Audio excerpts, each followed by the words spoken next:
Yo, JD here, Limitless, and as you can see, we are back on F1 2021, which has been quite a while, but there won't be much longer of this because the new game does come out a week on Monday, if you've got the Championship Edition, if I believe. But here today, we are back on PlayStation, and I did a series of 9 races recently, and whoever got the most points after these 9 races would win a prize amount that would be equivalent to purchasing the F1 22 game. So effectively, you'd be getting a free copy of the F1 22 game. And for myself, not on great terms with Codemasters, so I won't be getting a free game, and I play on all platforms, so I have to pay for it 3 times for this incredible series. So yeah, this would definitely be worthwhile for me, and I was invited by a group of drivers on PlayStation who are very, very fast, which you are about to see. And the format was a random calendar, one-shot qualifying for every single one. So if you'd like me to upload the remaining 6 races, because I'll be showing you 3 here today, then please let me know and I will do that. But yeah, it felt quite nice to play the game again. It's been quite a while because I've really just kind of taken a step back and just kind of relaxing a little bit with my family, with my girlfriend, before the new game comes out, because I will be extremely busy upon the launch of that, trying to do many videos to help others get into the game and improve themselves.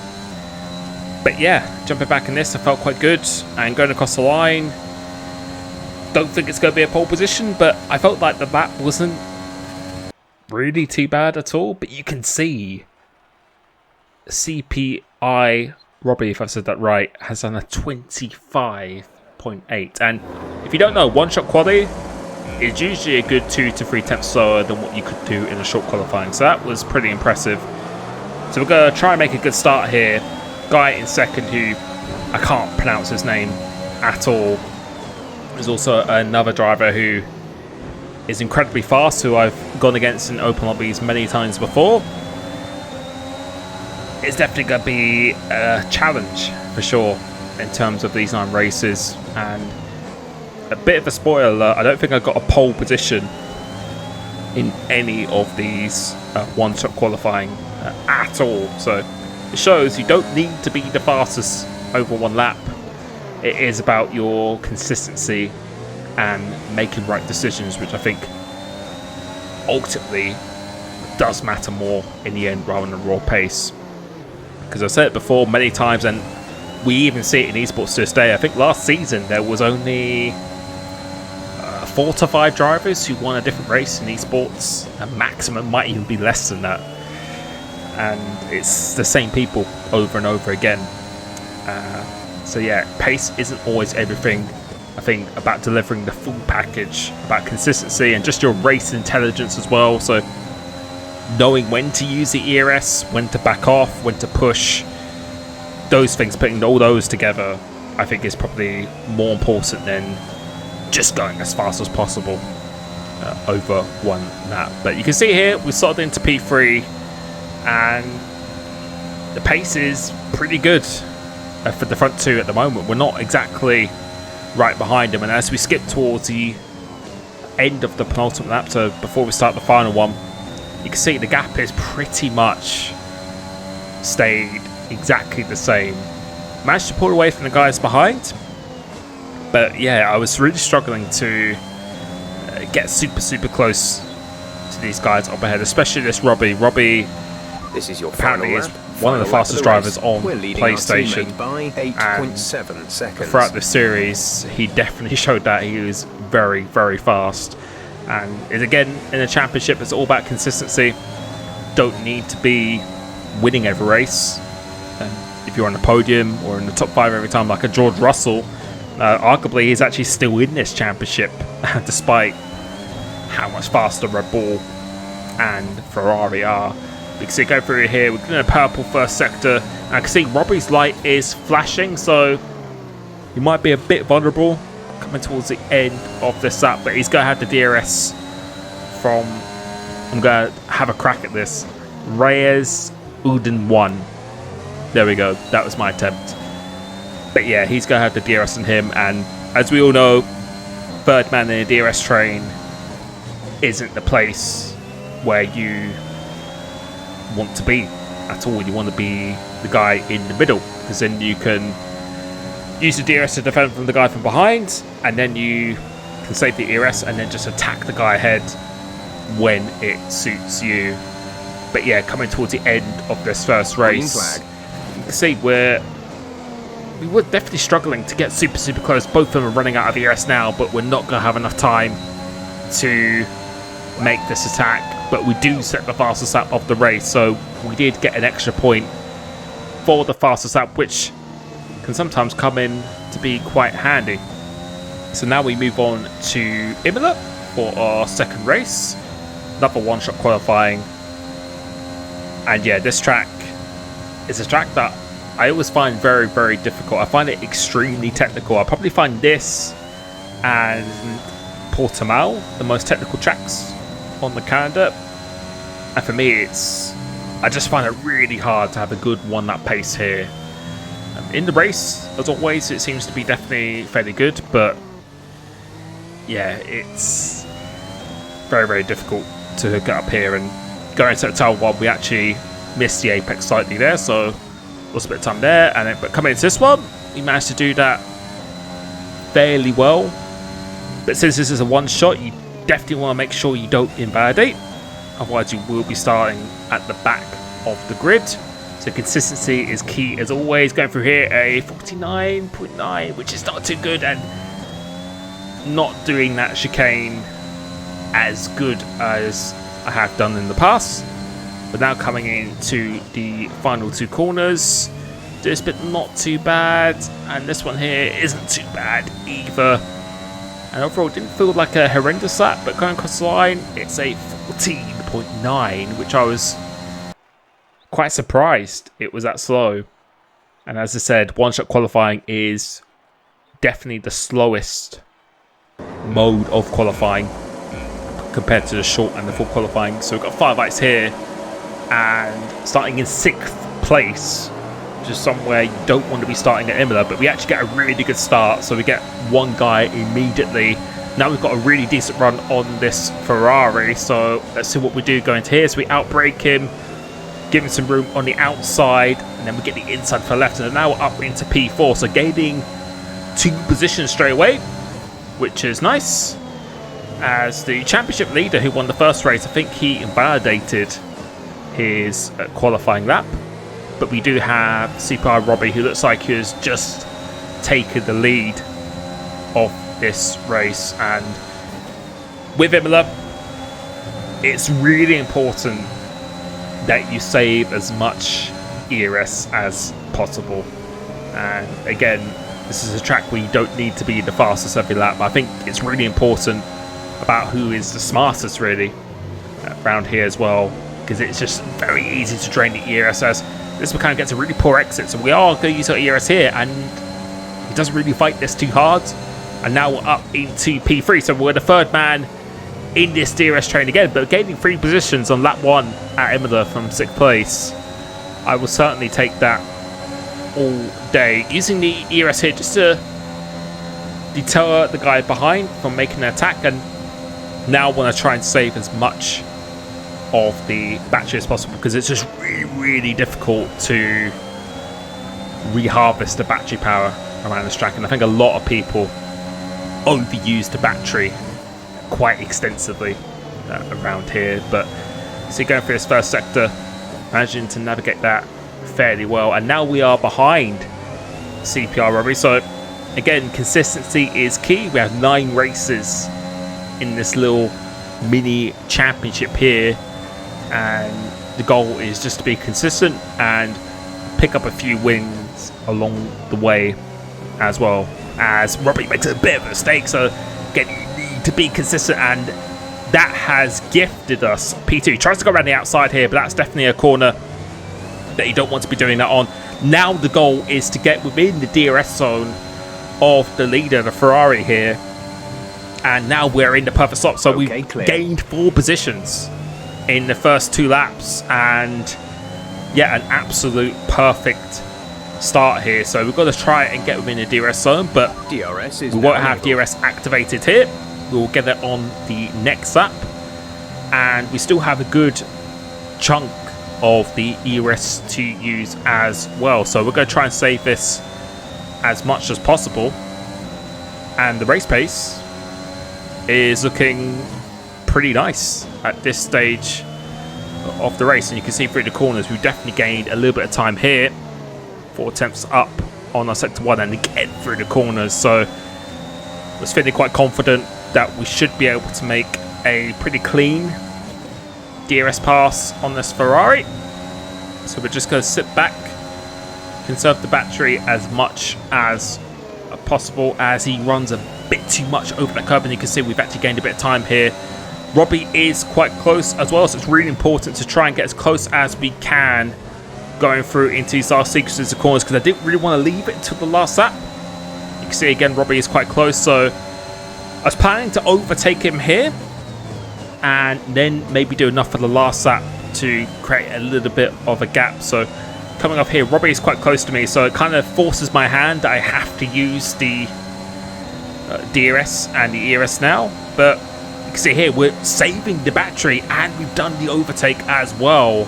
So I think he's just waiting for the last lap, but we still have quite a good amount of the ERS available to use as well. Nice so we're just going to make sure we have a good final sector, and we've gone from P6 up into P1 around Imola, which I'm sure many of you know when you've done Imola online, it's not an easy track to overtake, exactly for the reasons I've been saying, mainly because of the battery. So we're just going to push everything we can here, as Charms JD does a 15.7.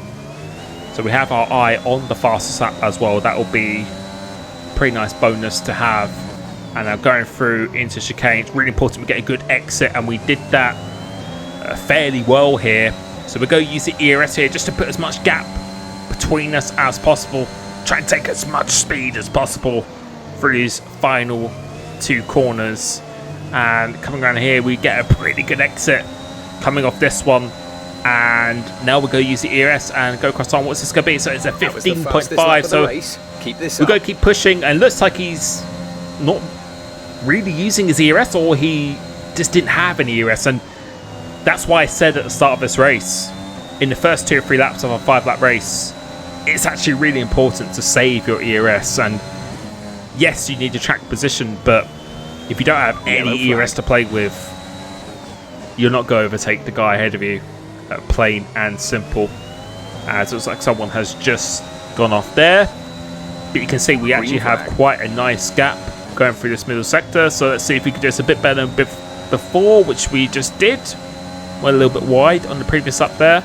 Now going through into seekers of corners, avoiding that curb on the inside, so not really taking any risk. He is quite close here, but there really is no overtaking opportunity unless I absolutely destroy the chicane in a bad way. Then there's going to be no chance, and we are actually slightly up on our previous lap, so I'm going to try and go for the fastest lap once again. Managing to do this really well. Last corner really well, and you can see we've created a pretty nice gap going across the line using the rest of the ERS. What's this going to be? It's a 15.4, almost a 3. So I was very happy with that. So that is a win in race 2. So now we are going to move on to Spain. And you can see the points currently after 2 races. We have a 9-point lead over Robbie. So now we're at Spain. 1 shot again, and this track is a pretty good track for me. It's a track that I did in BRS, and I think I won this race quite comfortably. It's one of my favourites on the game itself. So I was definitely looking to have a pole position here, because again, track position really is key, because you get a lot of dirty air. I'm going through the last sector. So going through into here, did a 21.6, which is again not too bad at all. And going through this one, more on instinct on the turning in point there. This chicane is notoriously difficult, so hooking the wheel on the inside had a little bit of a hesitation there, so definitely lost a bit of time. But going through into this one, really using all the track, so I couldn't have really done that too much better. Braking just before the 100-meter board. The layout has changed for F122 through here, so this is going to be something of the past. And going through this last sector, used to really not like this last sector, but I spent quite a lot of time on this track on this game, and we did this one quite well. So staying in third gear actually for this one, and stay nice and tight, minimize the distance, and that's a 16.1, which for again a one shot wasn't really too displeased with. But you can see again 0.006 behind Robbie. So we still haven't got a pole position, as now we have 5 lights, and as these go out now, getting a pretty good start. So very, very nice start, which I've always said is mainly down to your connection to the host, in my opinion. But we will take it all day, and we're going side by side through here. Nice respect between us, and now up into the lead. But now he's just going to go back down the inside again, so we're going to leave some room on this inside. You don't want to do a Magnussen and Hamilton going through into there. He's around the outside, a bit of an awkward corner for me on the inside here. And on the exit, we decided to turn off the ERS. We're just going to let him have this position and hopefully stay within the DRS zone. Because this setup I'm running here, I think, is 11-11 wing, if I'm not mistaken. Might be 10-11, but I know it's either 10-11 or 11-11. My setups are in my Discord if you click the join button next to the subscribe. And for next game, I will be updating my setups pretty much on a weekly basis, because I will be doing the hot lap and setup series. But of course, I can't keep remaking those videos every time I find an improvement. So yeah, my Discord is usually a good place to find that. As it looks like Robbie is trying to break the DRS from us. So again, go try and conserve the battery as much as possible and really use our raw speed to try and minimize that gap. So again, being disciplined enough not to use the battery here. But you can see going through the corners, we definitely gained a little bit of time. So the goal at times is to really let the guy ahead of you waste his ERS as much as possible. Let him think that he's actually pulling away, and don't try and use all your ERS. Just try and stay as close as you can. Don't be afraid to actually let him have that gap to 7 tenths to almost 1 second. But I knew going for this last sector that my setup was going to be pretty good here. So the gap is about 9 tenths of a second. Let's see how much, or if we can gain any time going through into here. So going through these 6 corners, I really enjoy these ones. And coming off the exit here, he's actually extended the time a little bit more. So now I do need to push just that little bit. Use DRS. As he DRS was about almost 2 tenths faster here. So using the ERS, so having to use a bit more than I would like, but then turning it off, not to waste any more. And now we've got to really try and maximize the driving as much as we can. So that gap is very, very close to 1 second. So again, we do have to use it just that little bit, and we've got to have a really good middle sector here, and hoping that he was using actually more ERS than I was. That was the hope. But you can see the gap is up over a second. So again, still having to use just that little bit more. We've got to give it everything. Go for a chicane. We do a very nice chicane through here. Very important that we gain the time going through into this one. But because we get the DRS zone here, and that is going to help us ever so slightly go down the straight. So we were almost into single figures here, and his red light is flashing. You can see his red light is flashing already. So I knew at this point in the race I had over 10% more ERS than him, which could be a crucial factor going into the last lap. So I've got to make sure I'm as close as I can going through this last sector, because on this lap we're definitely not going to be close enough for an overtake.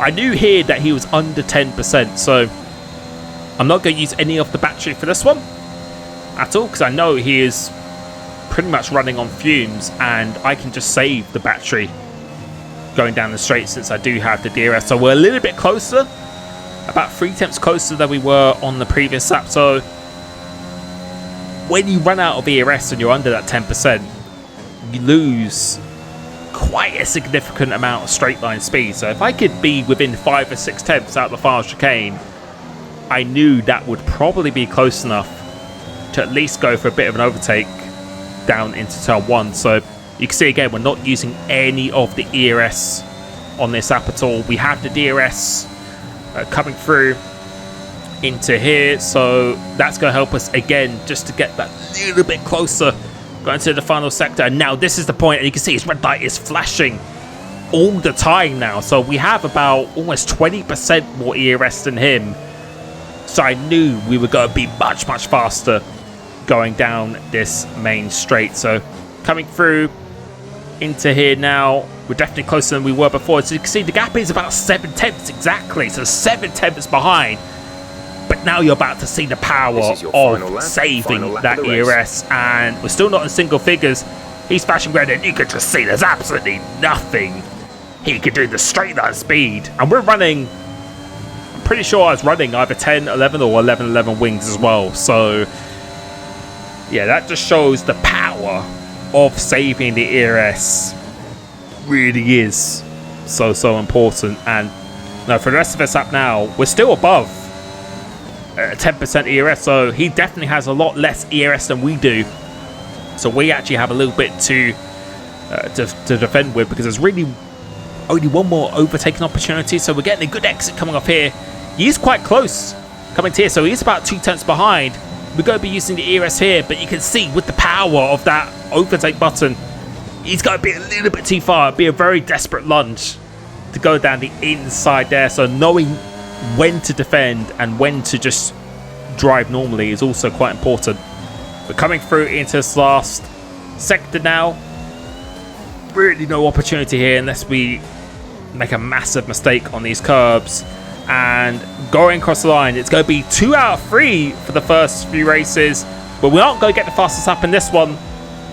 And yeah, that is a P1 at Spain. So let me know if you want me to enjoy or upload the rest of this for the remaining 6 races to see what the outcome actually was, because there are some very intense ones still remaining. Just to let you know, my coaching at www.coachlimitless.com. I haven't been taking any slots or bookings for the past month or so, because this game is pretty much coming to an end. I will be opening up slots in the middle of July. So make sure you check my website frequently. I'll probably be updating it next week onto those available slots. So thank you so much for the support. Hopefully you enjoyed this one and enjoyed the Grand Prix as well. Thank you very much. Peace.